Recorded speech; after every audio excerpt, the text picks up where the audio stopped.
ആ അണ്ണാ, എന്തൊക്കെയുണ്ട് വിശേഷം? അങ്ങനെ പോണേ. പിന്നെ അതിന്റെ ഇടയ്ക്ക് നമുക്ക് ഒരു ടൂർ മൂന്നാറിലോട്ട് നിൽക്കുന്ന മക്കളുമായിട്ടൊക്കെ എന്നും ടൂർ പോകുന്ന 26 26 ഇലക്ഷൻ അല്ലേ അണ്ണാ?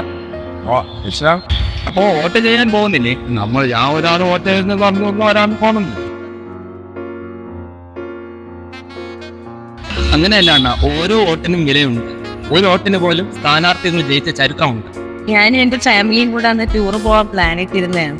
എന്തായാലും അന്ന് വോട്ട് ചെയ്യാൻ പോവാല്ലേ. എനിക്കും വോട്ട് ചെയ്യണമെന്നുണ്ട്, പക്ഷെ എന്റെ വോട്ടർ ഐ ഡി കാണാനില്ല. അതെ, വോട്ട് ചെയ്യാൻ ഇലക്ഷൻ ID കാർഡ് തന്നെ വേണമെന്നില്ല. ഏതെങ്കിലും ഒരു തിരിച്ചറിയൽ രേഖ മതി. Aadhaar, PAN card, driving licence, ഇങ്ങനെയുള്ള ഏതെങ്കിലും രേഖ മതിയാവും. ബാങ്ക് പാസ്ബുക്ക് പറ്റുമോ?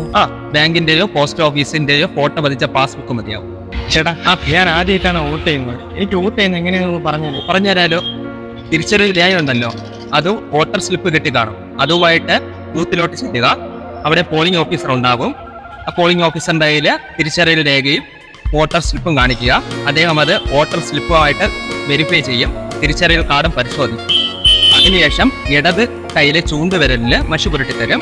പിന്നെ വോട്ട് ചെയ്യേണ്ട മെഷീനടുത്തോട്ട് പറഞ്ഞു വിടും. അവിടെ ചെല്ലുക.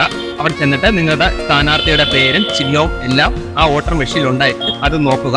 ഏത് സ്ഥാനാർത്ഥിക്കാണോ വോട്ട് ചെയ്യേണ്ടത് ആ സ്ഥാനാർത്ഥിയുടെ പേരിന് നേരെ ചിഹ്നം ഉണ്ടായിരിക്കും. അതിന് നേരെയുള്ള ഒരു നീല ബട്ടൺ ഉണ്ട്. അത് പ്രസ് ചെയ്യുക. നീല ബട്ടൺ പ്രസ് ചെയ്ത് കഴിയുമ്പോൾ ചുവന്ന ലൈറ്റ് തെളിയും. ചുവന്ന ലൈറ്റ് തെളിഞ്ഞു കഴിഞ്ഞാൽ അതിന്റെ സമീപത്തായിട്ട് വിവിപാറ്റ് ഉണ്ടായിരിക്കും. ആ വിവിപാറ്റില് ആ സ്ഥാനാർത്ഥിയുടെ ചിഹ്നം പ്രത്യക്ഷപ്പെടും. വോട്ട് രേഖപ്പെട്ടെന്ന് മനസ്സിലാവും. അപ്പൊ ഞാനും വോട്ട് ചെയ്യാൻ പോകാം അല്ലേ? തീർച്ചയായിട്ടും വോട്ട് ചെയ്യണം. കഴിഞ്ഞ പ്രാവശ്യത്തെ വോട്ടിംഗ് ശതമാനം എന്ന് പറയുന്നത് 67.1 ഉണ്ടായിരുന്നു. ഇപ്രാവശ്യം എല്ലാവരും വോട്ട് ചെയ്തു കഴിഞ്ഞാൽ നമുക്ക് വോട്ടിംഗ് ശതമാനം വളരെയധികം ഉയർത്താൻ സാധിക്കും. വോട്ട് ചെയ്യേണ്ടത് ഓരോ പൗരന്റെയും അവകാശമാണ്. നമ്മളത് ശരിയായ വിധം വിനിയോഗിക്കുക തന്നെ വേണം. ഇതിൽ ഞാനും എൻ്റെ കുടുംബം തീർച്ചയായും വോട്ട് ചെയ്യാം. അതാണ് വേണ്ടത്. ഞാൻ വോട്ട് ചെയ്യും, ഉറപ്പായും.